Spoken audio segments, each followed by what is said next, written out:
We're lost. Hey, everybody. Welcome. It is officially episode 7 of the Cheese Me Community Conversation. And I am so excited because, one, first and foremost, I got my co-host back. Yay! Eric Hello, Saunders everybody. is Glad back. to be back Yes. And and we are forward moving. so excited to have him back and 9/11. So definitely want to pay condolences to the families that were affected. And I guess I should have even said, we got on the conversation and we'll let everybody introduce themselves in a little bit. But my father was actually in New York. He was a block away when 9/11, when everything happened. And I just remember my mom calling and asking, have you talked to your dad? Have you talked to that? And my mom and dad are divorced. So when my mom called, asked about my dad, I was like, whoa, whoa, whoa, what's going on? And turned on the news and saw everything going on in New York City. And wow, yeah. So definitely want to start off with condolences for all the families and all the people that were affected. And as we have our conversation, and really kind of the reason why we started our Cheese Me Community Conversation was obviously COVID still going on. It's been going on, still going on. But in the wake of George Floyd killing, we started a community conversation in June. And here we are. This is now, what month are we in? This is September. I think it's September. Last time I checked, it kind of like yesterday kind of feels like March the 12th. So, yeah. So here we are. I'm excited. Eric, you excited?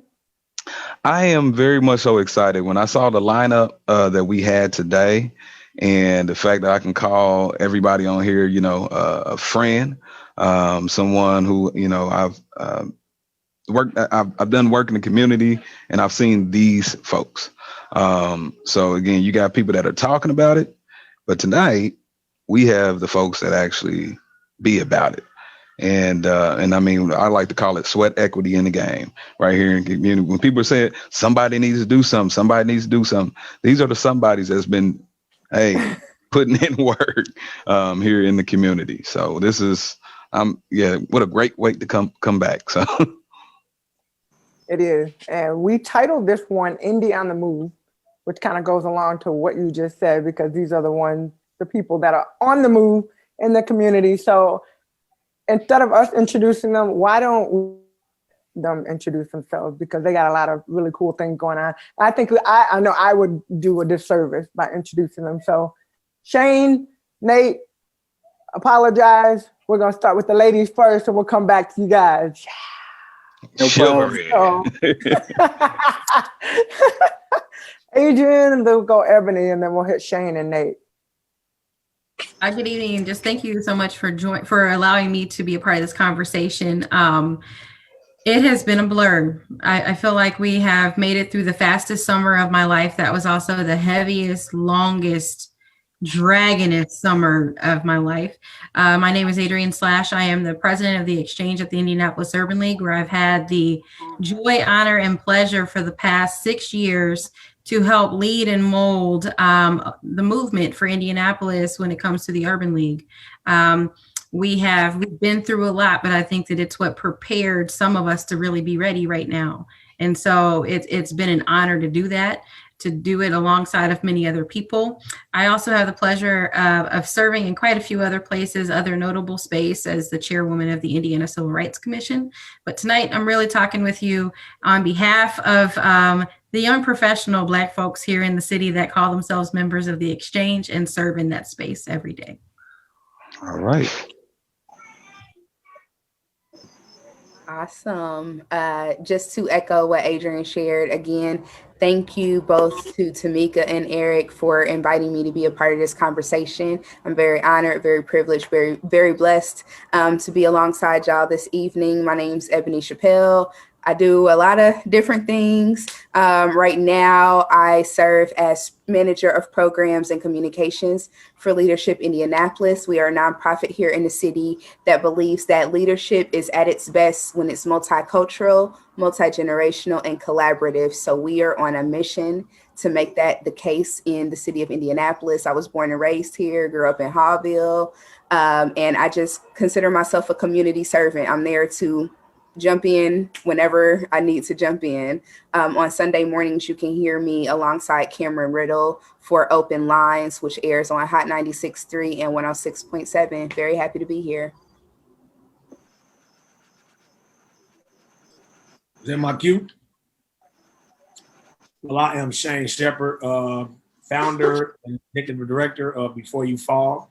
That's a nonprofit organization in Indianapolis that's aimed at catching our youth before they end up falling victim to some of the pitfalls that society has laid out. So I guess I'm what you call like the anti-system. I'm trying to catch you before you make it in there. And then also I'm a president of Big Homies of America. It's a really, really, really, really mobile, in-your-face group of people that feel like the word homie as an acronym, helping other members in every way succeed, is something they want to be a part of. So we got great people like Misha White and, a lot of professionals and things of that nature that really take Big Homie of America serious. So I'm privileged to be a part of such a diverse and dynamic group of people because they come from all walks of life. And I myself have a residential facility on the west side of Indianapolis that have 15 young men that live here, no cost to their parents, no application fee, no nothing. It's like I have 15 sons. So that is one of the things, one of my newest, proudest introduction is I am the proud pappy of 15 of Indianapolis's finest young men right now. So that is me. I love it. Thank you. Hello, everyone. My name is Nathaniel Rhodes. I also go by the King Nathaniel. I'm an Indianapolis born and raised based visual artist and graphic designer, now freelance graphic designer, but we'll get into that later. And pretty much all of my artwork is politically driven or something of the nature, as far as what I experience as a Black man on a daily basis. There's nothing else really that I would want to paint about because it's what I'm living in right now. So what other way to tell the story?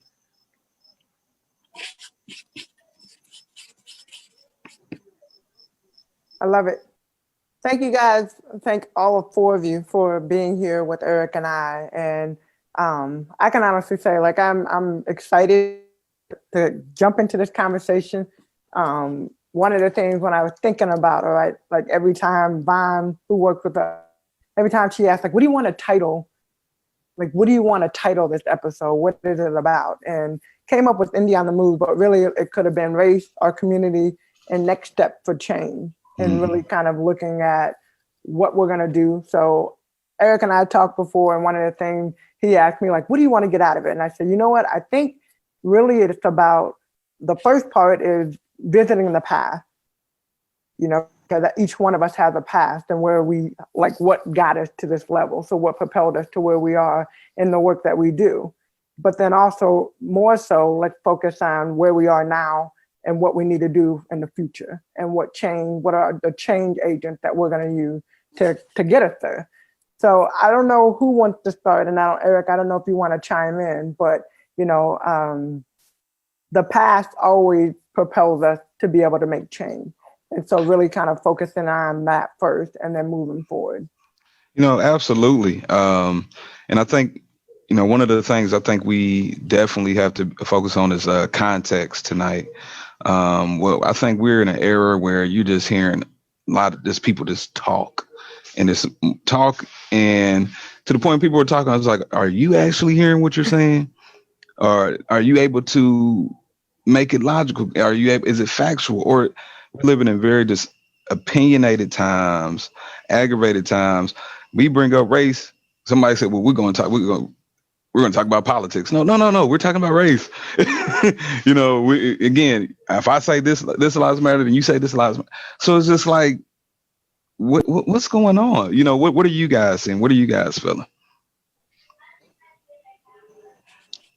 You don't have to be ladies first this time. Just say, everybody can just unmute and we can talk. I think as a Black community in Indianapolis, I had a conversation with some of my counterparts from around the country because I had, visited a few places during my time in the underbelly of society. So I think from Indianapolis as a whole have always been looked at as a passive city. Mm-hmm. One overt racism I would much rather deal with than covert, because when I know that overtly who you are and what you represent, it's easier for me to identify how you're harming me. But in Indianapolis, we're such a melting pot of politics and opinions and this, that, and the third, and we've never really been the rah-rah, really have an identity city. So it gets kind of lost on us when it's actually time for us to have an identity and galvanize and make a move for ourselves. We never can do it because we're so used to being passive. We're so used to being led.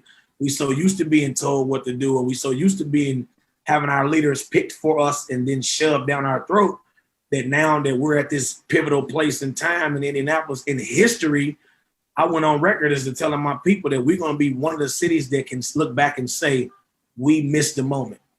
We missed our opportunity to seize everything that we needed as a city because we couldn't elect on an agenda, leadership, an identity, because we come from so many different cultures. Like the first time me and Miss Adrian talked on the phone, I was thrilled. Like, what? You a civil rights attorney? Like, because I come from a place where that's not normal. That's not who we would usually be interacting with. But then I had to look like, that's a Black woman. What am I tripping on? Because I even myself have separated cultures because she come from a different culture.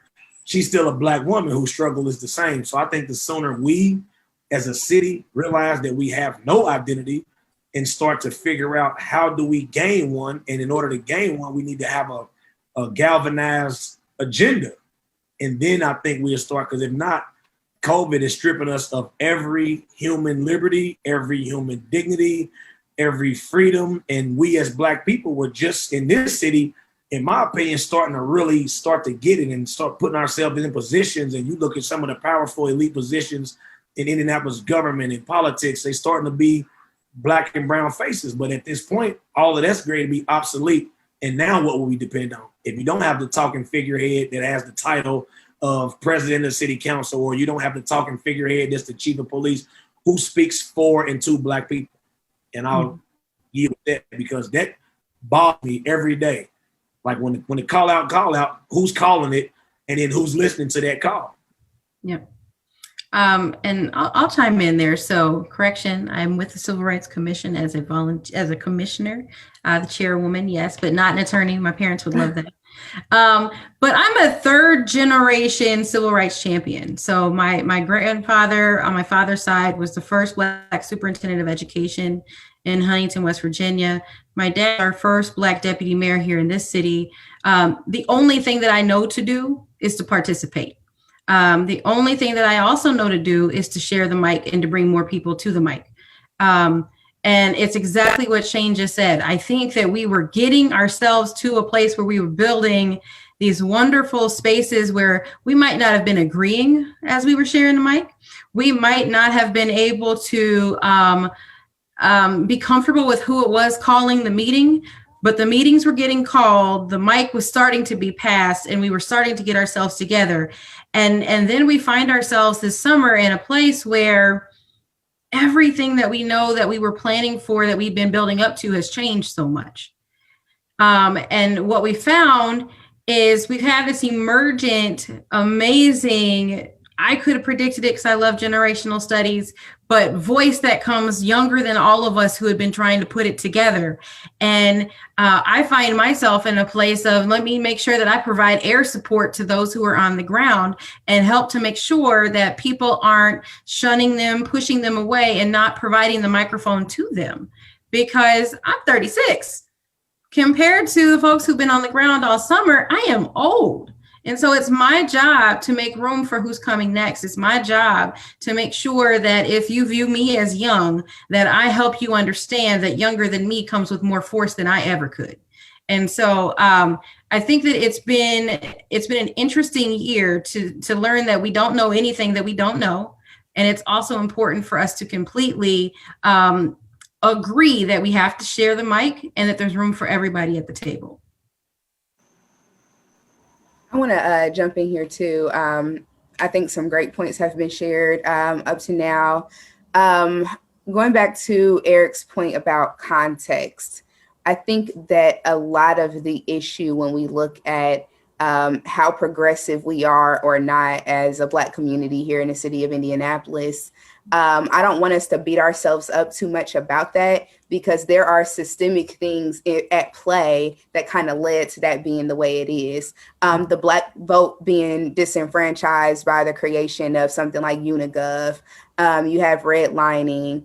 Exactly. He bringing the text. Yes, The Color of Law. That is on my reading list. I have not read it yet. But you have all of these different things that happened that, dismantled Black neighborhoods, and therefore, silenced Black voices. So then we get to a place where we are not allowed to have an identity. The Black community goes through this, but also immigrant communities in Indianapolis that moved here had their, entire neighborhoods decimated in the name of progress. So now we have this city that, I believe we have culture, but it's so hidden, it's so undercover that we would never, really know about it unless you dig for it. So in a past role, I served as editor of the Indianapolis Recorder newspaper, and it's 125 years old. But when you go back through those archives, you really get a glimpse at what the city looks like at one point. And then now it's like, wow, I wish some of those things were still around so that we did have some sort of cultural identity, because I think that that is the breath, that is the blood of movements. When you have an entire group of people that have already been spending time together, already in community together, already supporting one another, when some stuff pops off, I almost cussed, but I was like, okay, we're on Tamika Kitchens Live, I'm not gonna cuss. But when some stuff pops off, you're already ready to go because y'all are primed to be together all the time doing these sort of things. But, I feel like this summer was a really beautiful illustration of what could be possible. I spent some time down there, and it was just wonderful to see the different groups and the different generations of people coming together. So I think we definitely need to keep that going and spend some time really diving into the history of this city as it pertains to us. What do y'all think took so long for us to get to this? Sorry, Nate. I know you were gonna jump in. My bad. Sorry. Go ahead, Nate. You're fine. First off, I want to thank you, because I didn't say that first off. I want to thank you for this opportunity. Like everyone else said, I'm kind of just repeating what they said. I'm honored. I feel empowered, all that kind of stuff. I don't want to take a lot of credit as being one of the young people that were out there, but I think it has something to do with the generation. I think we have more materials at our fingertips, like social media and all that kind of stuff. And a lot of people have said it. The things that are going on are now being recorded and shown all over the world. And I just don't think the younger generation going forward, I just don't think we're going to take it, especially when it's our uncles, our fathers, our loved ones that are being targeted. And we realize, with us being the youngest generation, we're the ones that are going to have to do something in order for things to change going forward. We have to be the ones to start doing stuff now. And I was down there during the protests, my first ever protest this year in May. And I was right there in the heart of the action when there was looting, when there was fires being set. I was there when the police of this city antagonized the crowd that was peacefully protesting.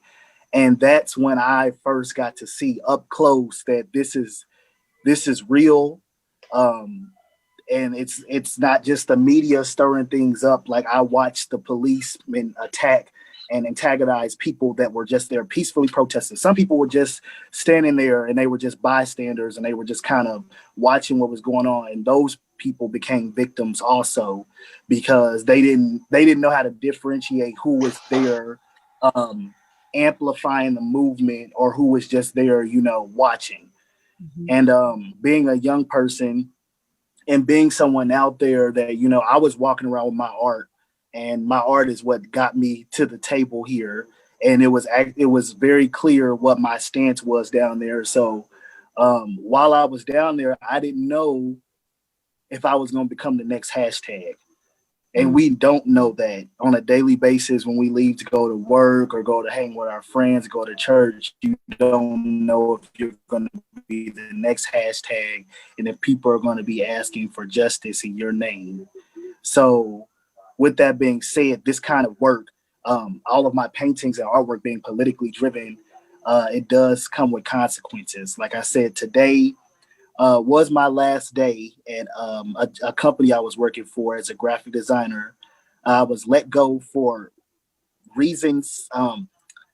One person said I was attracting too much political attention to their company, and it's owned by a 60-year-old conservative white woman. I appreciate her for everything that she did, but I had a fear of this going forward. There was no way with the attention that the artists that painted the mural downtown were getting. I knew at some point it was going to get back to my employers, but I didn't know how they were going to handle it, and I found out today. So You got I just got to move forward. For being a part of the. Yes, I was let go. I was the only minority there anyways.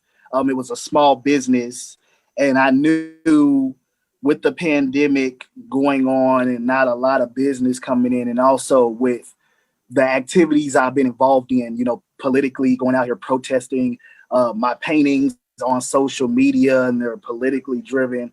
I knew I was on borrowed time. I just knew it.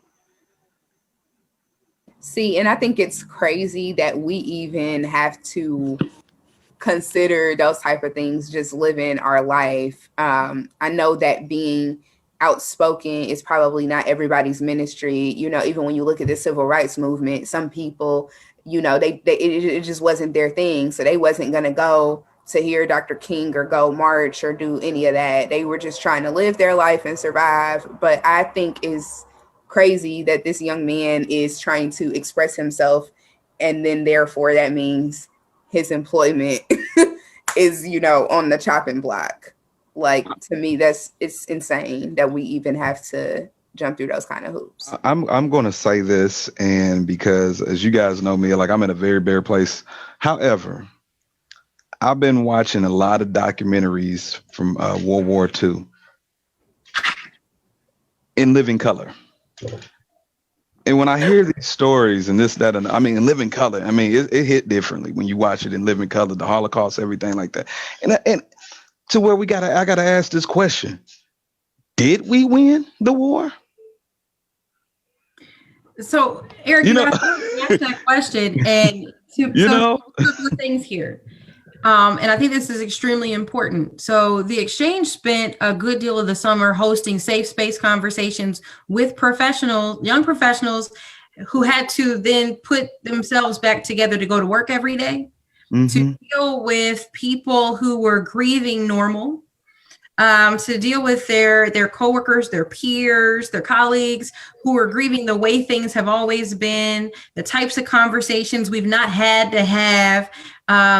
And they wanted to bring their whole selves to work. So we had to kind of switch up our programming and say, how do we put together resources for a group of people who are now going to be tokenized inside of their workplaces and made to speak for their entire community, all when they just want to be able to come to work. They want someone to ask them how they're doing. They want to be able to engage in conversation about the state of affairs. They want to be able to fully participate, but corporate America is not necessarily made for that. And so the question that I have been constantly asking is, how far are we going to go? And what are we not going to leave on the table this time? Because to me, I feel like the last wave of the civil rights movement, we left the ability to bring our whole selves everywhere we go on the table. We left it there. We didn't negotiate for it. We didn't fight for it. We didn't go get any of it. And we have spent the past 50 years hiding in plain sight while every day having to come home, take all of that off and put our crowns back on, because we don't get to wear our full crown in public.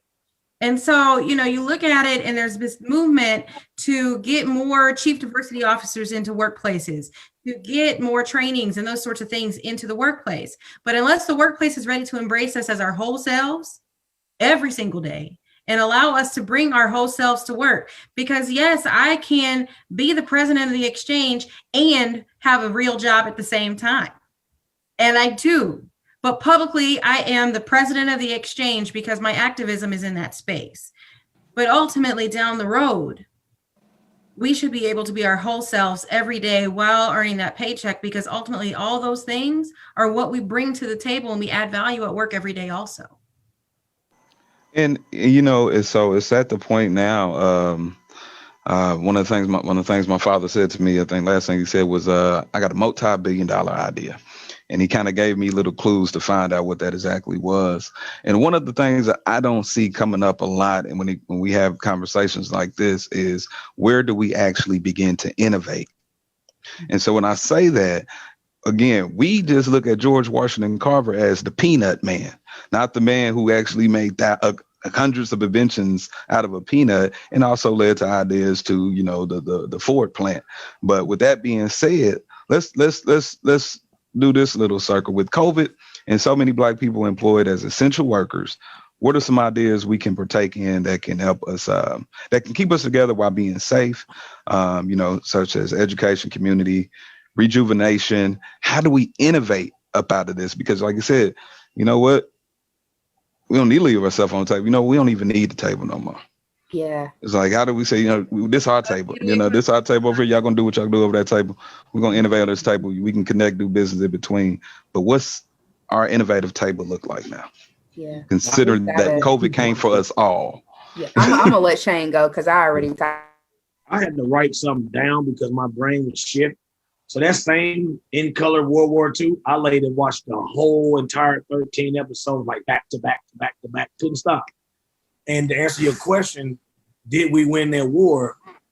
I think what happened out of that war was America got the ability to become the leader. That's it. Winning the war, I don't think you can declare a winner.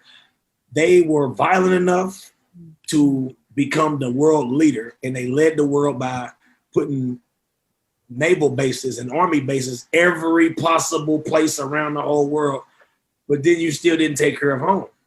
And so that's what I got out of it. I was like, so they went through all this stuff, and they went through the Vietnam War, and all these things happened in this country. We fought every step of the way, and you went around the world acting like you was saving this and saving that. And right here in your own home, the backyard of the most powerful nation in the world, there's a demographic of people, not a color, a whole demographic. When I speak about poverty, so then it brought me to Miss Adrian's point, and she said, how far are we gonna go?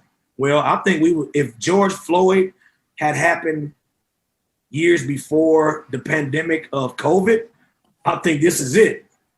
But COVID is erasing the entire middle class of the world. You're going to have the 1% of the 1%, and then the rest of us will last. So this was a joke I've been making. We're all on the menu, everybody. Now I just want to be last in the lunch line. So now what does that statement mean? I want to put together a survival package that gets me through year 1, and we document it through year 2. You make it to year 7 from right now, you got a story to tell. You part of history in a big way. In my opinion, there's no more movie stars. There's none of that happens again. That is a long lost memory of ours, period.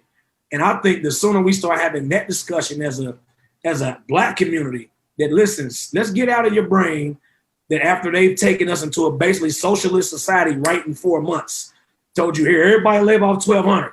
Everybody go to the store at this time. Everybody don't shop nowhere but Walmart. Everybody don't go nowhere but Lowe's. Everybody stay at home. Everybody put this mask on your face. Yet we told you when it get 82 degrees, it'll kill it. What's going on with us? So I tell my people all the time, I'm gonna play it off as long as I can, acting like, but in reality, you've made your point as a world that we are going to go for whatever. So now I just want to reverse that question. You said, how far are we going to go? How far are we going to let them go?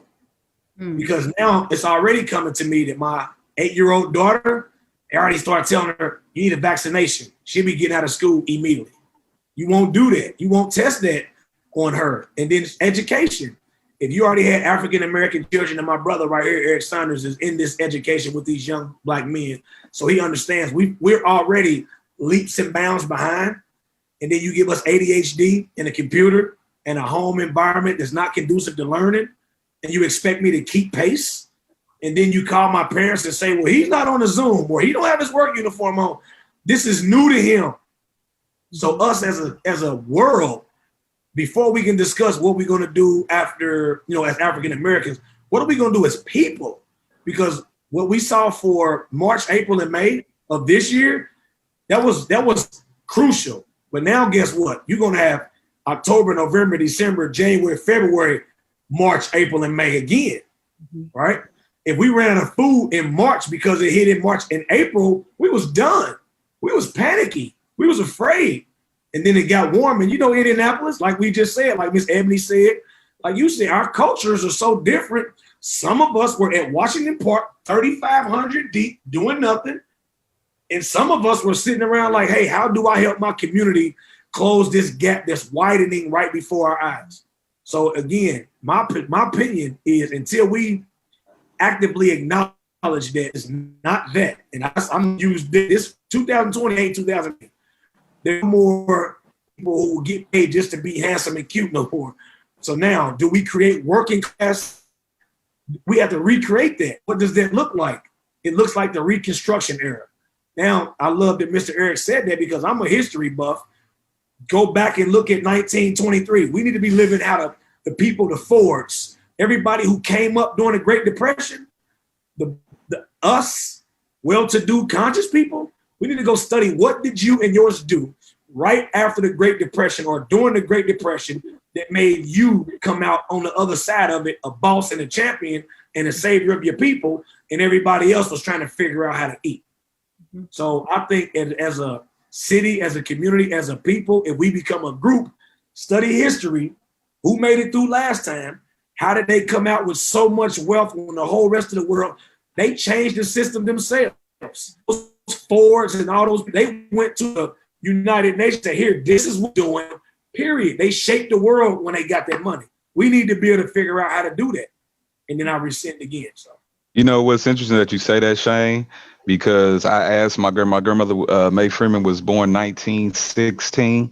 I asked her that question before. I was like, what did you do? How did you get through the Depression? And when I tell you, she legit looked at me and laughed. She said, we was already broke, baby. She said, what did we do? We went fishing. That's why we go fishing. Yes. We went fishing. I asked my We was parents. already fishing. Everybody in our family didn't have much anyway, and they grew their own stuff. It was the same. And to your point, and we migrated away. We went to where the jobs were. We went to where the jobs were. And so again, one of my suggestions is again, what does affordable housing look like? I've been looking into the whole green home concept, and low cost, this, that, and the other. And we already have proven that once we put our money together, then that's trillions. Mm-hmm. You know what I'm saying? Like I literally look at this trail of ants outside my door and like how far they march and how far they work together. When nobody arguing, when nobody fussing, when nobody talking about your antenna is longer than mine, when nobody talking about your crumbs is bigger than mine. They're like, no, we just gotta move together. We gotta get whatever's over here to over here together. Mm-hmm. Yeah. And so, whoo, see, to me, I think that's such a, I knew that this group of people was gonna do it to me. That's a major point though, Eric, about what are we gonna do together. I have been thinking about, like, y'all just got my brain clicking because I've been thinking about this stuff a lot since before we went into COVID life, because I grew up with a grandmother that came, of age during the Great Depression. And some of the things that she taught us as kids, I always had in the back of my mind, like preparation, because you never know what could go down. And then when all the COVID stuff hit, the first thing I thought of is we need to be trying to figure out how we can create like co-op situations, how we can create commune-like situations with one another. because it's going to get really, really hard for a lot of us. Those of us that are blessed to still be employed right now, it's literally that a blessing, because at any given moment, you know, I work in the nonprofit space and I started my job at the beginning of COVID. Mm-hmm. I was already plotting, what am I going to do if this job is rescinded, because their funding model is different, because we were doing in-person stuff. You can't really do in person during a pandemic. So I'm thinking, what am I going to do? So, you know, us having different hustles and different trades and learning how to live sustainably. I think some of us, and there's nothing wrong with, you know, living fly and flashy and lavish. If God blessed you like that, that's wonderful. But I think some of us have gotten so comfortable with certain things that might be our undoing, is being so hooked on that you don't know how to do the basics to survive. So I think that we're going to definitely have to look at what are we going to do for one another, because who knows what's going to happen in November? Who knows what's going to happen after that? And I don't, you know, personally, I don't feel comfortable living amongst my people and like they're suffering and like I'm over here having filet mignon. Like, to me, that's not working out, because if they come and take it off my plate, I can't be mad at them because they don't have anything. So I just think we have to really, that together thing, I think we have to really critically look at that. Well, I think that too. And then one of the things, I was going to jump in, but last month we talked to the youth and they talked about generational wealth. So when I think about the question, and, you know, Shane, you brought up, like, what do we do? Go back and study and what comes out of that. But entrepreneurism is what came out of the Great Depression. Businesses starting and people finding other ways, other crafts, other things that they can do. That's really what this is gonna, I think personally, what's gonna happen is you're gonna have an idea, and now is the time. As far as like the flashiness, we really don't need to be flashy anymore. Like, how many people are really going outside? I literally, when I get dressed up for a Zoom call, I do the top and I'm always in some short and some sneakers, or my flip flops, or my slippers, one of the three. So really at this point, it's me, what I do. And, you know, Eric, to your question, like innovate, I'm trying to figure out generational wealth I don't have kids, but I have nephews and a niece, and, you know, I want them to be taken care of at the end of the road. And ideas, like I'm trying to come up with ideas. How do we help the community? How do we help more youth? You guys have foundation working in nonprofit. I work in nonprofit. You know, we have our foundation. We target young boys and girls as well. So like every single space that I'm in is really about togetherness, but how do I combine the tea shop, my job with the fever, my role with the foundation? I'm a commentator, like all the different things that I get to do in the space and the platform that I have. For me, it's really targeted to what can I do and how can I do more? And what can I do in the space that I'm in to do more? And it's like, it's almost like, man, we have to understand, first of all, I think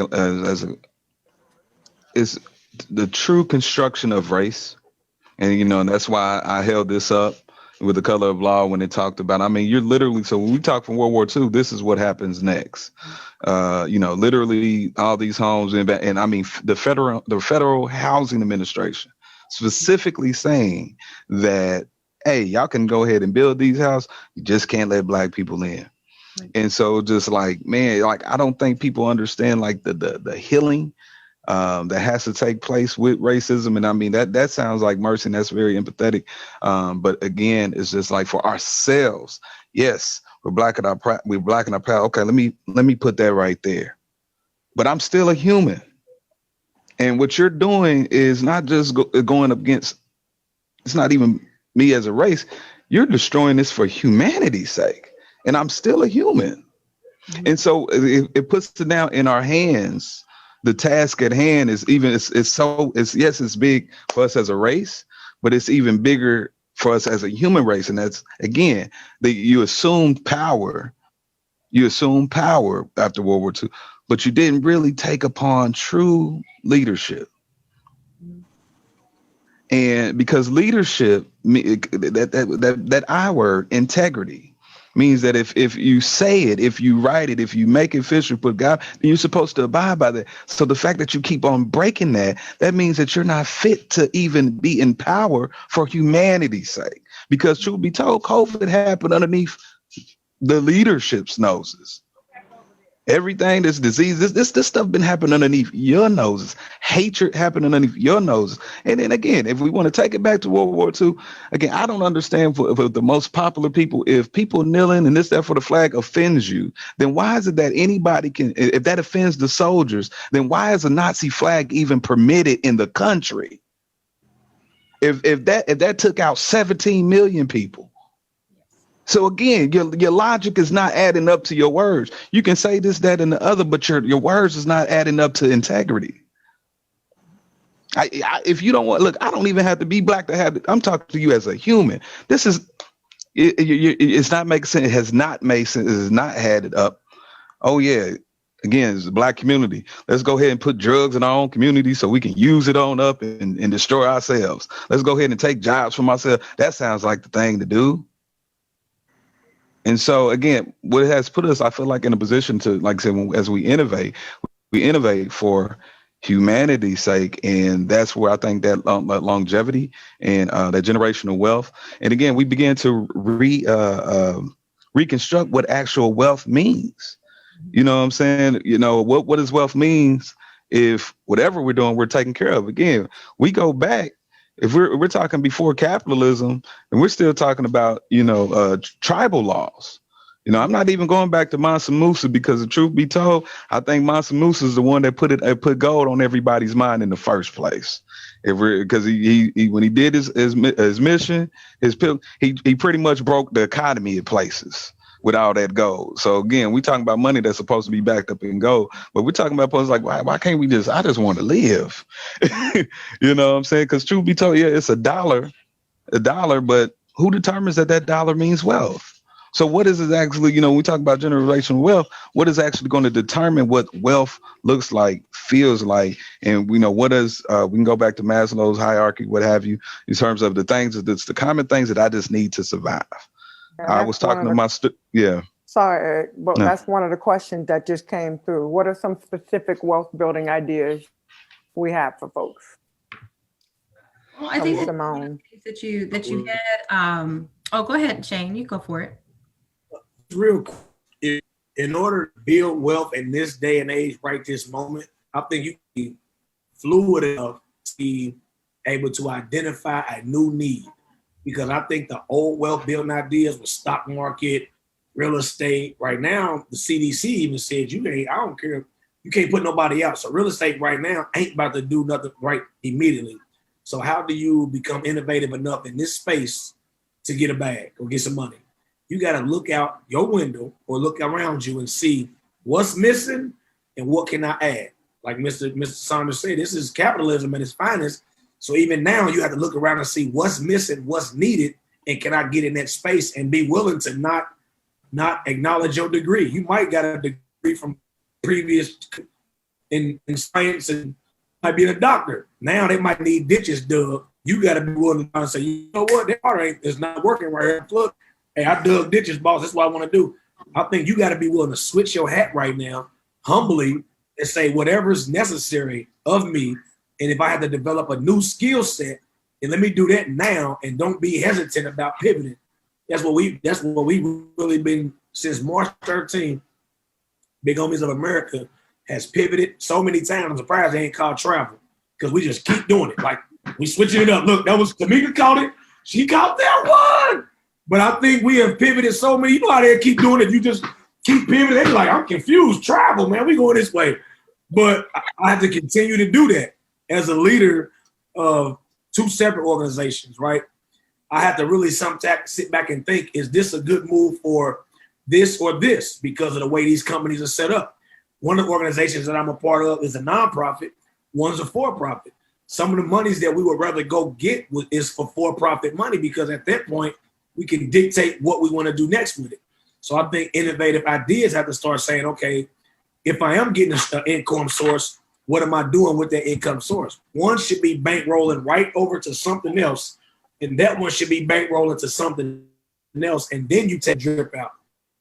to keep rolling, and then you take a drip out. So I just think we got to find it, and once we do it, bankroll it, and actually get more streams of income. Small, breed you some puppies. If somebody still want to buy puppies in COVID, you say, man, you need a good trained, a sharp dog. They go breed you some puppies. You need an extra 250, whatever. You got to be willing to do what's necessary right now to accumulate it, and once you get it, have an idea what to do with it. I was gonna really, you and I were on the exact same space. One thing that I think that we learn if we look at history is we look at a people that were not too proud to do something else and to figure out where to get the money. We have overeducated ourselves because of the student loan debt issue, coming out of college in a recession, no jobs available, 2 and 3 generations that should have been retired are still present, working and holding down jobs because they need to figure out how they can pay for what comes next. And we've gotten ourselves in this position where we're not comfortable being flexible and figuring out what else we can do to generate money. And so there are jobs that do exist. They might not be the jobs that we want. Some of them might take types of labor that we're not interested in doing. But at the same time, the streets are being built, roofs are still going on buildings, electricians are still wiring things. I mean, there is a lot of work that's actually being done extremely beyond livable wage because of skilled trades work. They're looking for people left and right. And it's not what our idea of what work was, so we're not willing to do it. But if you look back several generations, or if you look at our oldest generation still living, that was their work ethic. That was how they were able to put food on our tables when they might not have had money at their honorable job, like some people like to call it, my suit and tie job only pays me a little bit. But on the weekend, sometimes I pick up this other shift that makes way more money, and I'm able to do what I need to do. And so I think that, a lot of times we don't think about how we're going to flex. If you look at my career path, it literally I've probably been in every angle of this workspace. But at the end of the day, I was able to move to another job that paid the money that I needed so I could figure out what I really was going to do the next time. And it's all kind of fed into what was coming next. And so it's hard because a lot of times you have conversation with people who have super specialized degrees. And they're like, no, I paid for this and I'm still paying for this. And this is all I want to do. Unfortunately, a lot of those super specialized degrees were the jobs that got cut when we couldn't do in-person things and when people had to get lean because they weren't going to be able to turn the profits they used to be able to turn. And unfortunately, for the right now, we need to be willing to pivot. Like you just said, we need to be willing to figure out another way, not telling people to put their dreams on hold, but you can do your dream as a side hustle and do what you need to do to pay the bills and find a way somewhere in the middle. May I introduce my business partner real quick? Excuse me, sir. I figured that was, Come here. I want to introduce my business partner, Dr. Isan Saunders. Come here, sir. I would like for you to exhibit a jump shot. Can you just show them what a jump shot looks like? Come on. Just show them how your hand's supposed to look. Okay. Go ahead. Okay, do it one more. Go ahead. Yeah. Oh, he didn't turn the camera. Okay. Loves basketball. He took shots. However, reason why I call him my partner, every Thursday we circle the neighborhood and we search for the garbage man. He owns 7 toy trucks. We play toy trucks, this, that, and other. I don't know if there's any other Black-owned business to where they actually own the recycling, this, that, and other. But have you ever thought to yourself, with these advanced degrees that go into these businesses in which you are part of $1 million organizations that create paper or plastic, this, that, and $1 million just to own the stocks and everything, and then we just throw it away. Mm-hmm. So again, we have to redetermine what value is. So when you say, Adrian, we got to pivot a little bit, it's almost like basic economics.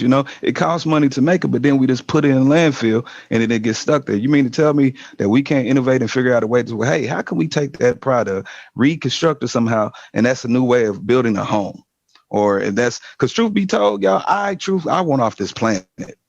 That sounds far-fetched. Well, we do have NASA. But how come we don't think in terms of, well, what do we want to, can we get off the planet? Can we make a spaceship? Can we see what's out there? again, I'm not, I don't think that's far-fetched considering that these have already been efforts. It just hasn't been efforts led by us. So again, how wow does it have to be? I mean, I think getting off the planet is not far-fetched considering that's something that is already in the process. But You I know what I'm think saying? But it's, the point though, it's representation matters. So if yeah. you don't see people changing and doing stuff differently, if you don't have somebody pulling you through, if you don't have experience in the enormous thinking, Mhm. innovation, and successful innovation, Yeah. entrepreneurial space, and you don't have anyone that is showing you what that looks like, then it becomes a little bit harder to do. And so, I think that it's really important for us to, back when I was saying at the beginning, we have to share the mic, but we also have to be willing to share the mic outside of our echo chambers. And we have to be willing to help and support and work together. We have to be willing to have conversations outside of our comfort zones. Because we can talk all day with each other. We can have these conversations, share it within our circles and hope that our circles decide to watch. But until, I hear work that you all are doing and someone says it derogatorily, and I'm just like, actually, no, let's have a conversation about why they're doing it, why they started, where it came from, the impact that they're having, how much they're willing to change their community. And if we're all willing to do that for each other, then we can actually start to unite and create some representation in spaces that people aren't expecting to find us in. And I think Yeah. it goes with support, what you just said, supporting one another.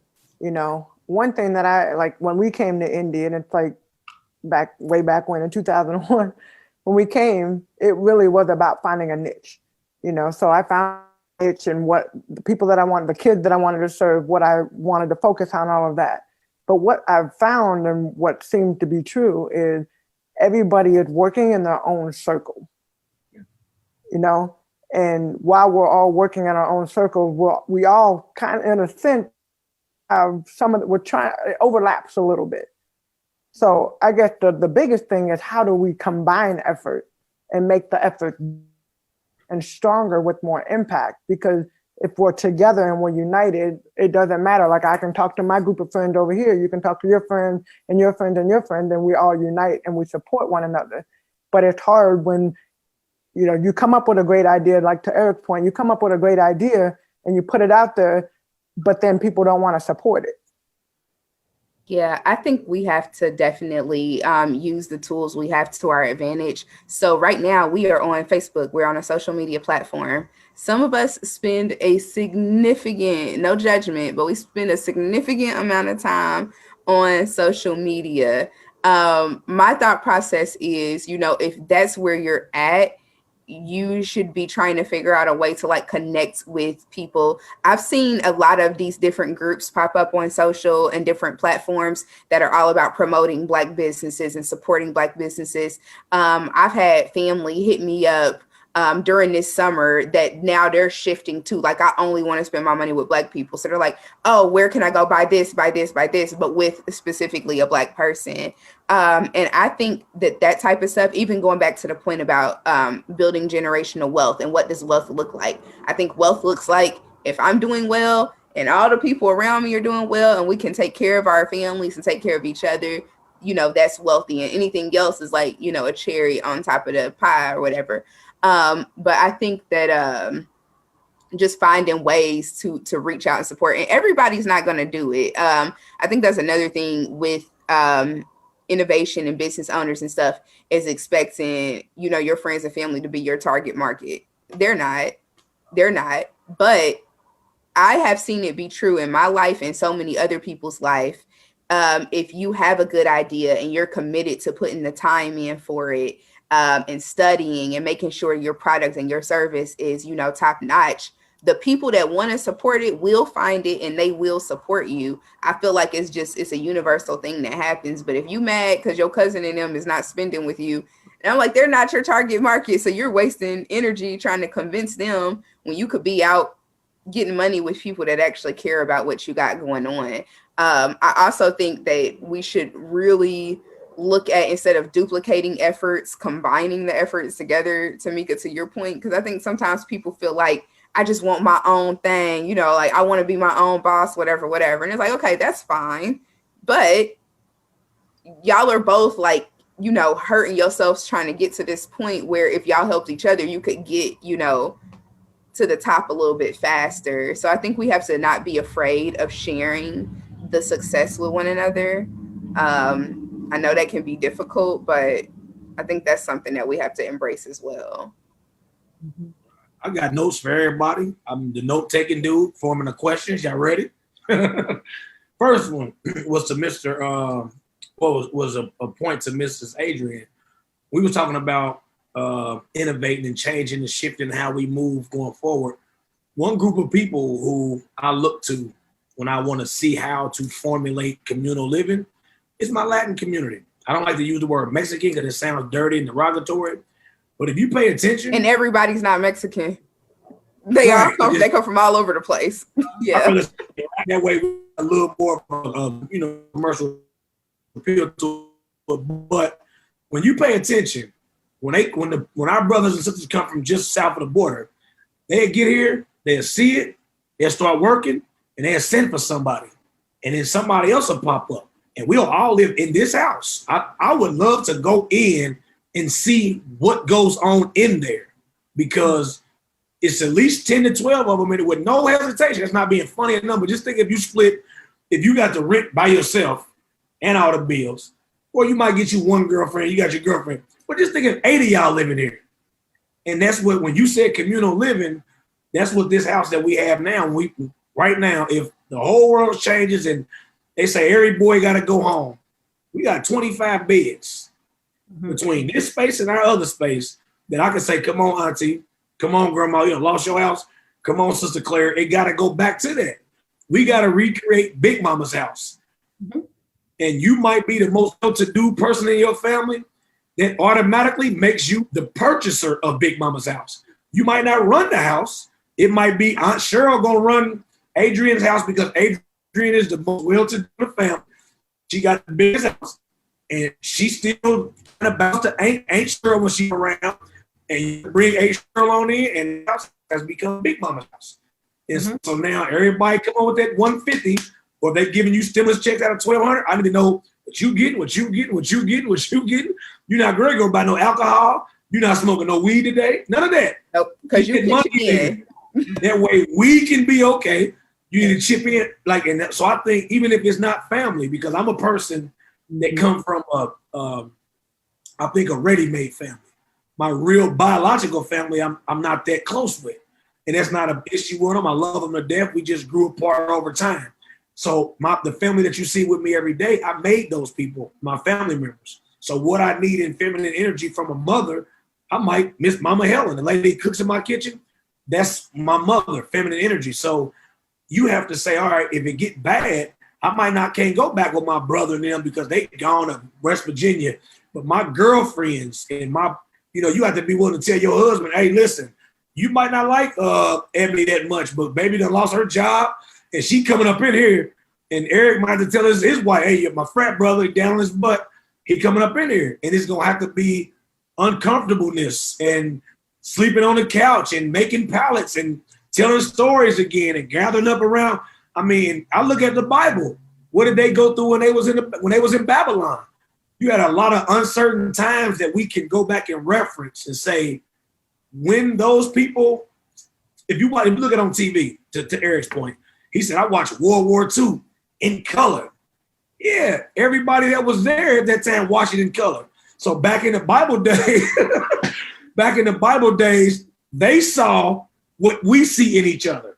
We think about it as some old prehistoric, different group of people. It was regular human beings that had the same gumption that we have.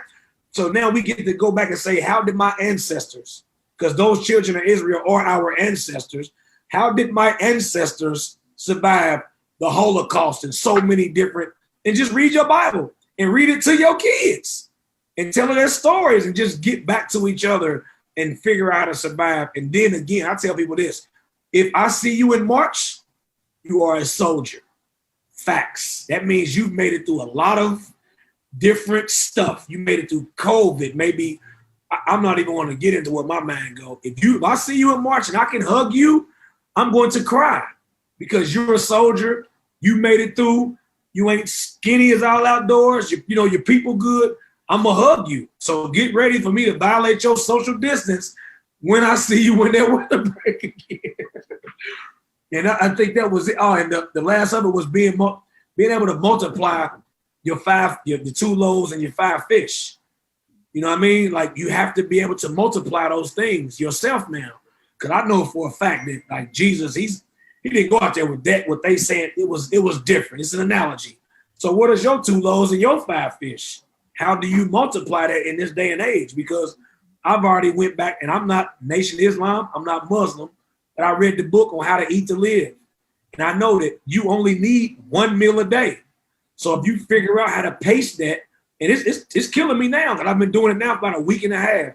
So the first and I'm learning how to do with less sleep, because I need to start training my body now to be vigilant, to be using better. You got to go through a whole preparation. Eric, no, he said you got to go through this right now, because there's going to come a time where you got to look at your plate and say, my son got to eat this because it ain't enough for me.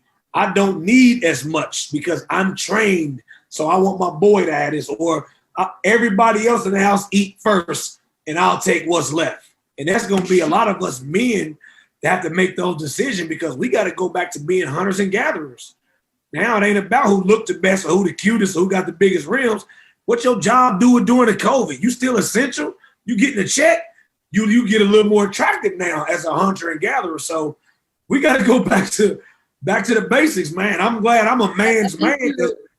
I think you're hitting on the most important point. And the most important point that I think that we all really have to kind of pause on at this time is everybody is going through this storm. Everyone's going to weather it a little bit differently. We're all going to be in a different place. But if we're not willing to be the village to each other and be ready as a village to stand tall for one another, people are going to lose jobs. And it's not going to be because they cut it. It's going to be because I was also Black and an employee, and I chose to be Black and stand up for other Black people. It's going to happen. It's going to happen that, one day they decided to cut people because they couldn't afford to have them. And I might not have been the nicest person to everybody. And so I might have been the easiest. So the most important part, I think, really is understanding the village has got to be willing to stand strong for and with each other, and be creative in how we're going to fund the village and believe in that. I don't know if this has been done, but right now I just kind of want to give virtual high fives.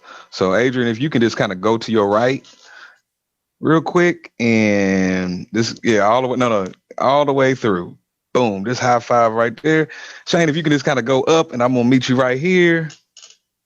Boom, high five. So it's just like, man, Shane, I ain't gonna lie, man, you made me tear up a little bit, because again, when COVID kind of hit, again, we really had to go through that mindset. Yeah, me and my wife do pretty well, but it's like, there was moments like, I'm just gonna eat once a day just to make sure the kids eat. And that's coming from a place where again, everything I'm supposed to do, go to college, work, good job, this, that, and another.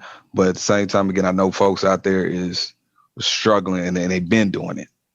Mm-hmm. You know what I'm saying? Like, very, very humbling. I just really appreciate how you brought that home. Low key, if I didn't have peace tonight, I was about to go buy a fish sandwich. I'm just gonna be 100, man. Just Yeah, it's so, kind of surprising though. Yeah. When we started going through COVID, Yeah. Think about how many people didn't really go outside. Mm-hmm. It was kind of like I'll go outside or how many people wanted to work out, but if I go work out, I'll go work out. So I live on the west side over by Eagle Creek, over by the reservoir. And I remember in the beginning, like I ride my bike over there. So I remember in the beginning, there weren't that many people out, period. Mm-hmm. But slowly but surely, you stand up, like, you see the normal few 2 or 3 fishermen over there. But I tell you, probably a month in, I started seeing families over there. And at first you would see the kids there, and they would literally be sitting on the chair like, I don't want to be here. Why am I here? Like, you could see, and with kids, so you could see how they were sitting there. But I tell you, probably a couple weeks after that, I would see those same kids like on the edge of the water trying to fish. Families, not like the whole family fishing. And you talk about the need, that survival mentality. It got away from going to the stores and going, I mean, like learning. I don't know how to skin a fish. I've only been fishing, a couple of times in my life, but I'm like, these that I like, even for me, I want to learn how to do that. I always talked about the bus, I mean, people that ride the bus and how it was looked down upon. And I said, when I have kids, I want my kids to know, like even for myself, to know how to read bus route, to know how to catch a bus, to know how to get from point A to point B, because you're not going to be able to, get or afford Uber and a car. And, sometimes it's too far to take a bike. So like really learning, like now kids and people are getting out, they're exercising more, they're doing things that they never thought that they would be doing. But like, I mean, like that is etched in my mind, seeing family based on survival mode, having to go fishing. That is survival mode. It's getting really real. I just want to highlight some of the groups in our community that stepped up to meet that need. Every Tuesday over at the Urban League. Adrian knows my dad is a delivery driver for them. So he packs up food in a van and goes and delivers it. But they have hundreds of people in a line every week to get, boxes of food for their family.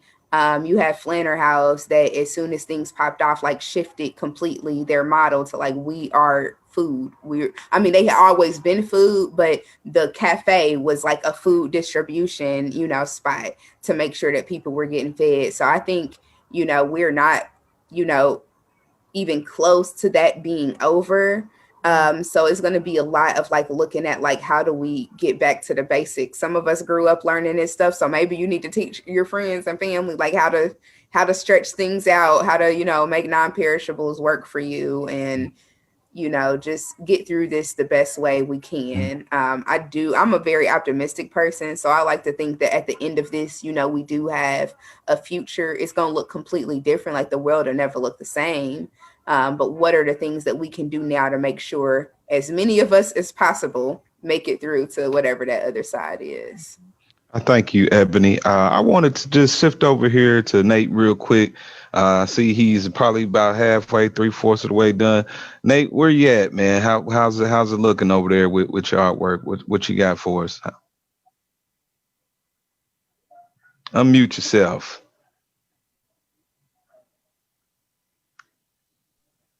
You're right. I'm about 3/4 of the way done here.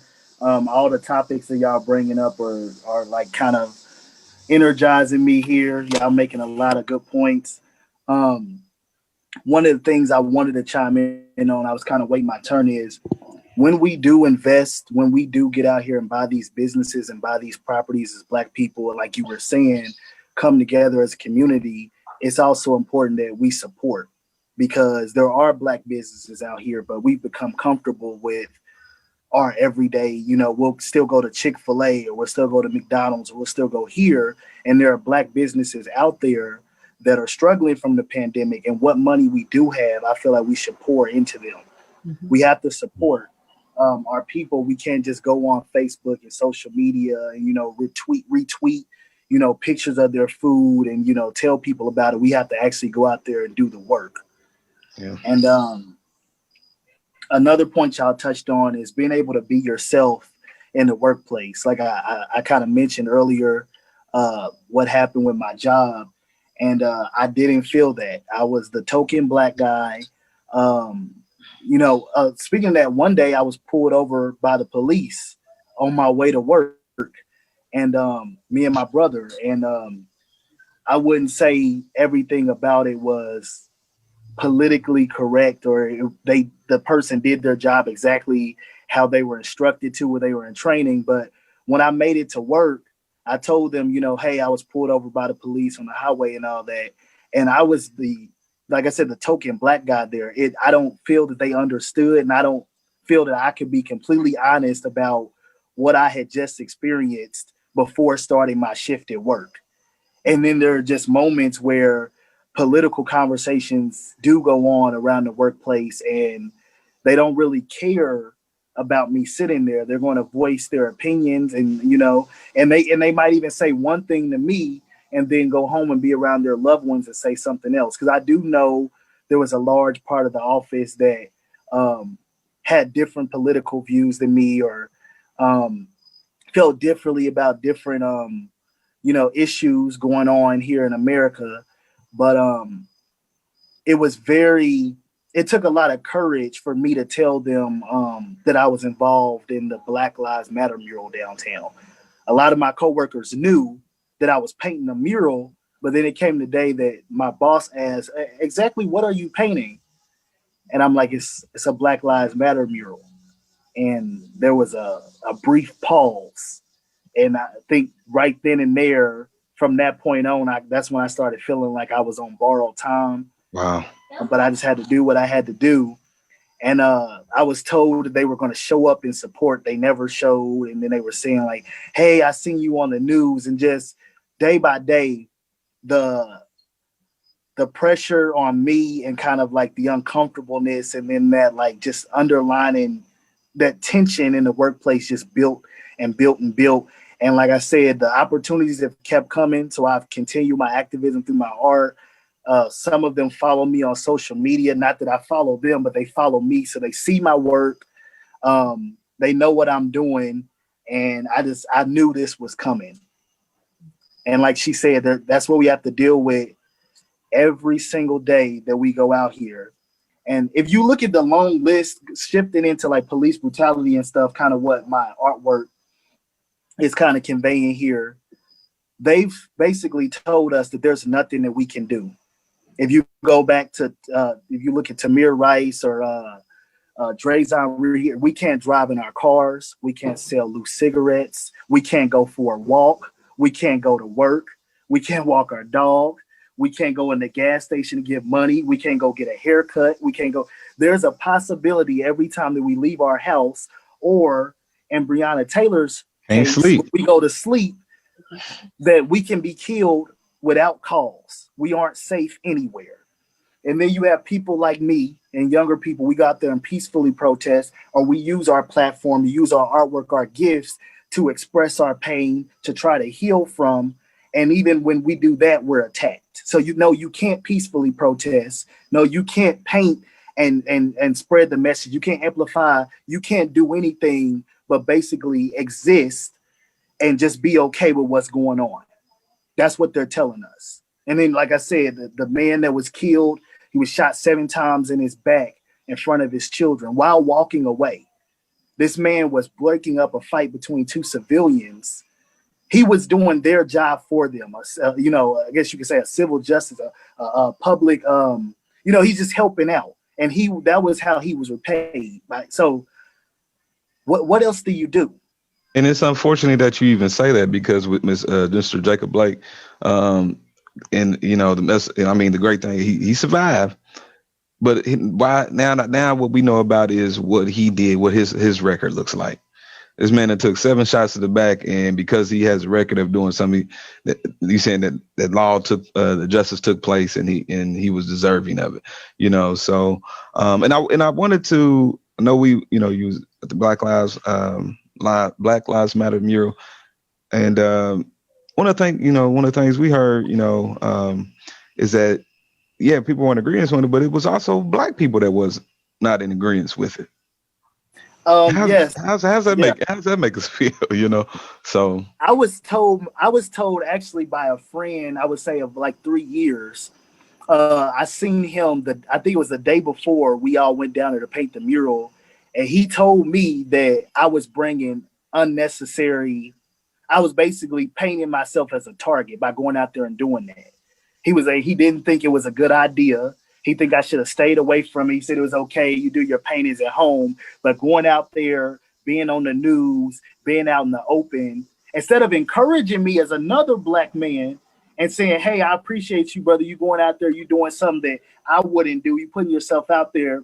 You're pushing, the narrative. He tried to discourage me, it seemed like. very much so. And that it was discouraging to hear him say that, and him being the same age as me, if not younger, that he doesn't, I don't know if it came from a place of fear or just he just didn't understand. And that's another reason that makes me continue doing this. Man, I would say that it's definitely fear. I would say it's definitely fear. And again, going back to context, that's the whole reason why we got to be in before the street lights come on. That's connected to that same fear. Okay, that street lights, that's a down south thing. Get in or you might get lynched type fear. So what were you saying, Mr. Shepard? I have a question for my little brother Nathan. I've never met him, and I feel like if I don't use this moment to ask him this question, I will think about it all night and try to reach out to him on social media. So he used a word to describe himself that I've never used, nobody used to describe self. He said, I was the token black guy. So my question is, when did you realize that? Immediately. Everyone else in the workplace was white. And immediately the day I walked in, someone else told me there, they were like, hey, there's another gentleman there.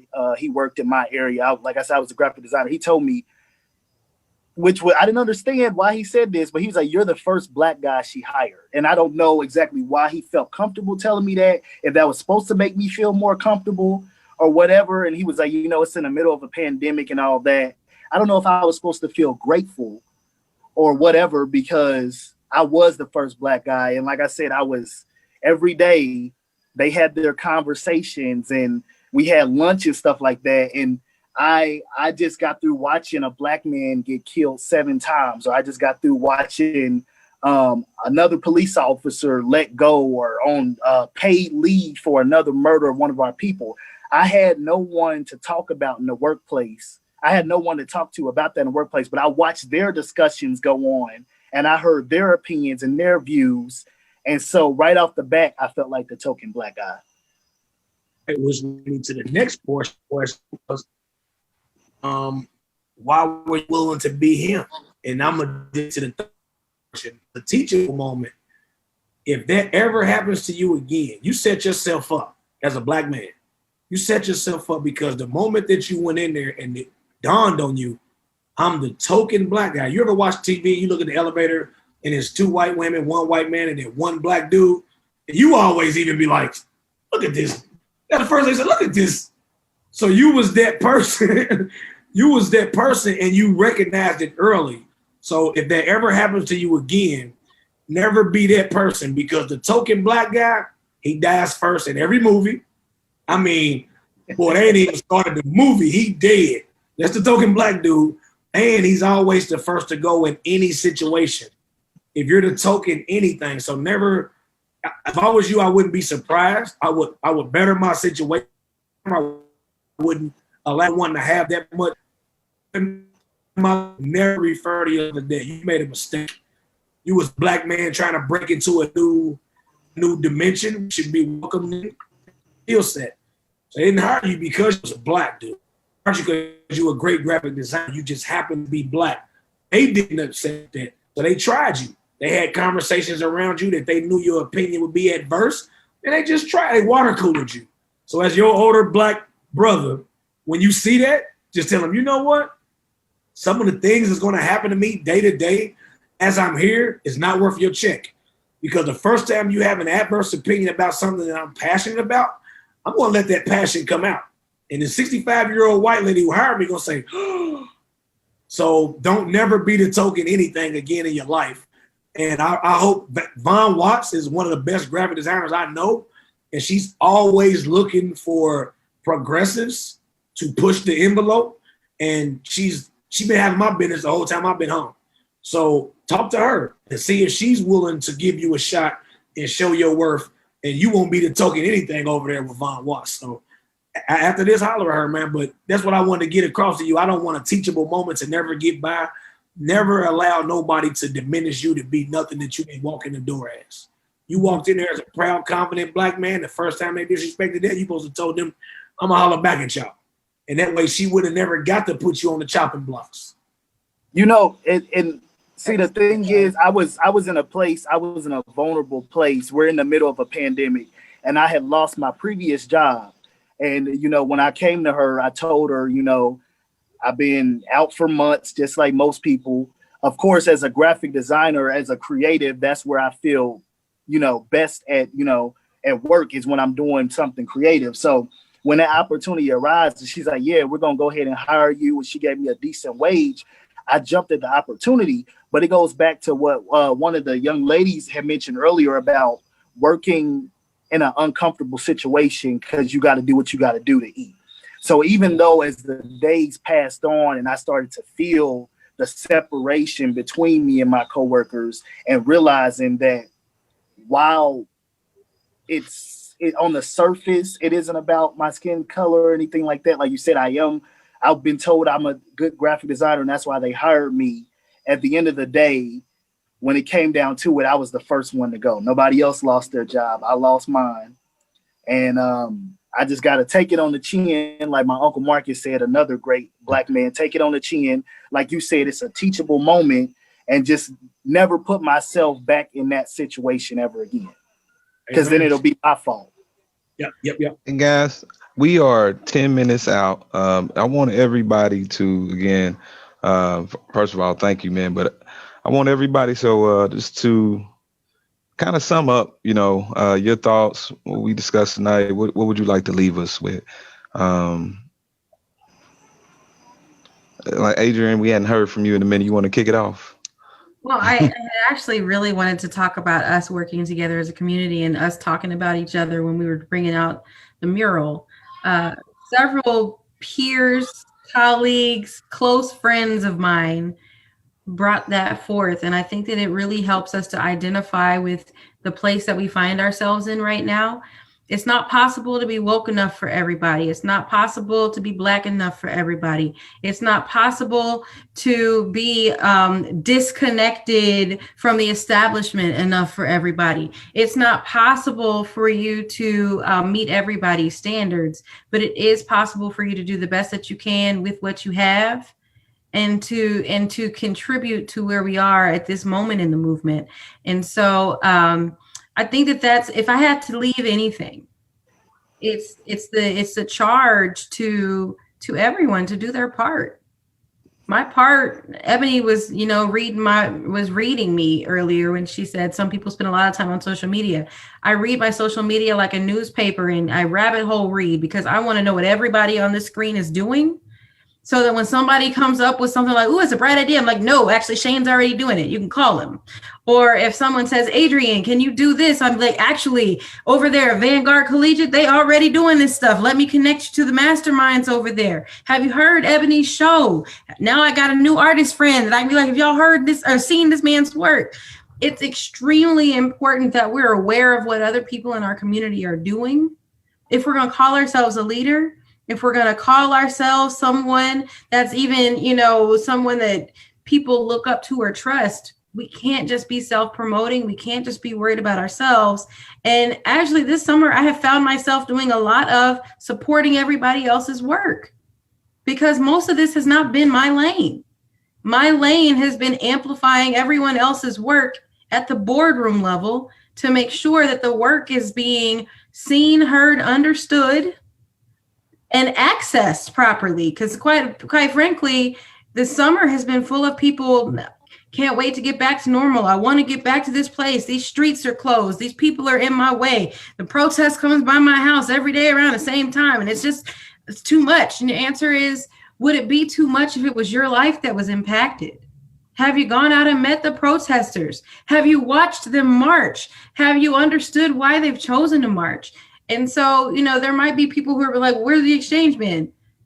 Here's the thing. There's a lot of work to support the young professional. To be young, Black, and gifted today requires support, but also it requires a lot of, let's give the needed support, praise, and respect to the people who are on the front line right now, because it's their space. And it's our job to amplify and support and to lend a hand wherever we can so we can leave each day a better place, but not to be worried about the praise. Yeah, that part. Ebony, what you got for us? Thank you. I just want to say thank you to everybody for a really great conversation this evening. I want to echo off of Adrian's point about doing your part. If you look at any, movement throughout history, there were different people that did different things.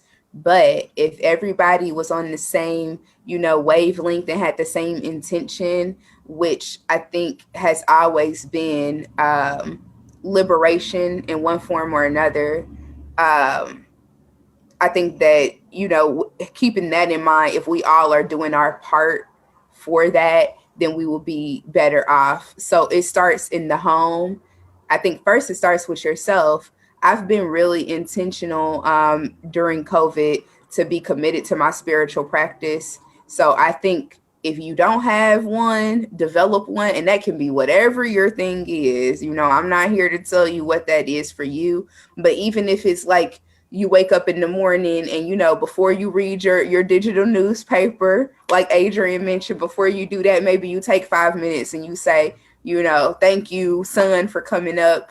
I'm grateful. Today, my intention is to do A, B, C, and D. Even if it's as simple as that, but taking some time to check in with yourself, because like we've talked about a lot of really, really heavy things this evening, and everybody's feeling this on a different level, and you're feeling it consciously, but it's also affecting you on a cellular and an unconscious level as well. So take some time to check in with yourself, check in with your family, and make sure that they're good. And then, your thing may not be, leading a march or leading an organization or whatever, but if on your block, there's a way for you to help kids or help people in your neighborhood, just do that. And if we all are committed to that, I think that we're going to be better off.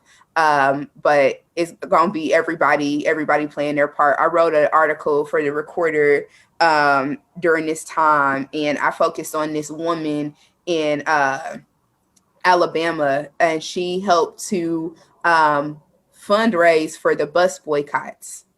And what she did was she had a group of women that worked with her. She was a domestic, so she worked in people's houses cooking food and whatnot. But then she had like her own little house restaurant as well. So she would serve food out of her house, and her living room was like the headquarters for a lot of the civil rights leaders. She got all the women that she was connected to that served food, in these white people's houses and stuff underground. They went door to door and sold food.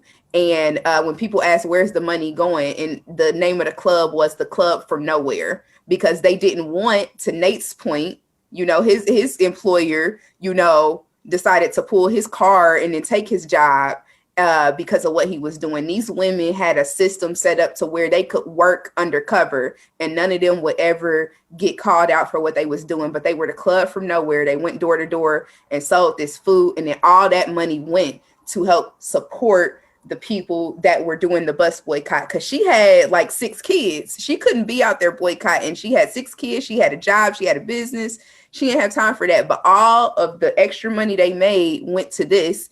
And, her name is not somebody's name that everybody would know, but she did her part. So I think if all of us, just find our thing, do our part, and stay committed to that, we're going to be all right.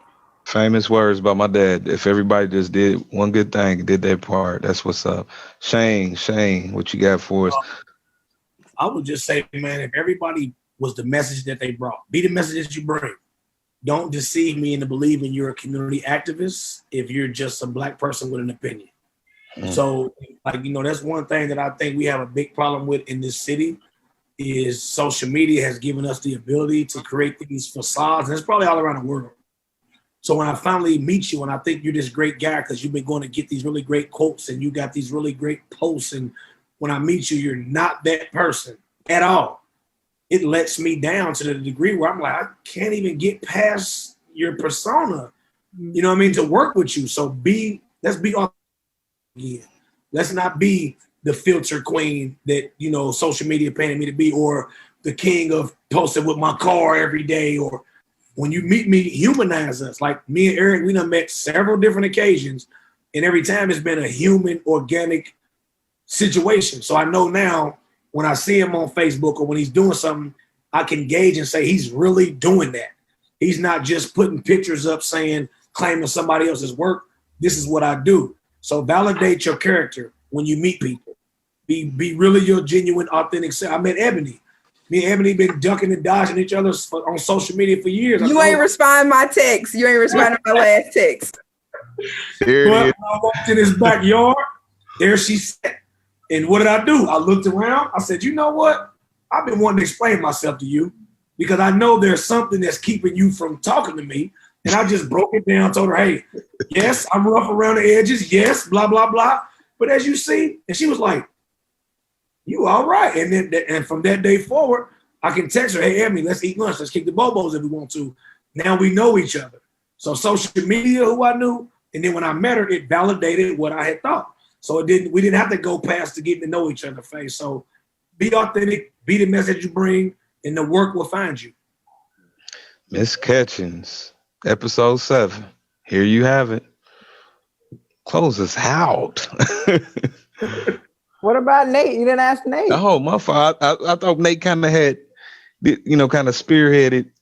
No. Yeah, Come on with it, Nate. he's right. I mean, you all are motivating me because you guys have, organizations and positions where you can use your platform to make a change. Me, right now, I just have my artwork, and that's what I'm going to use. That's my platform.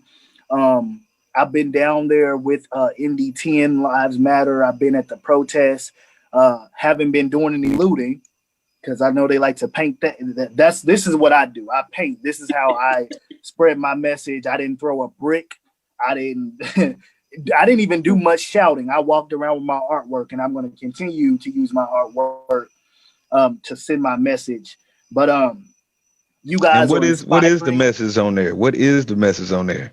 Look, I'm looking at it. I don't want to assume nothing, but I want you to tell me what that is. And don't diminish it. Don't be saying all I got is my because that's equity, bro. artwork is it's not completely finished because I got involved in the conversation. But if you can see here, there's a police badge when I be finished. There's a Make America Great Again hat, and then there's a Klansman hat. And these are accessories to the crime. Oh. I was going to say, y'all forgot he gave it a title before. I told y'all the title at the beginning. Yes, he did.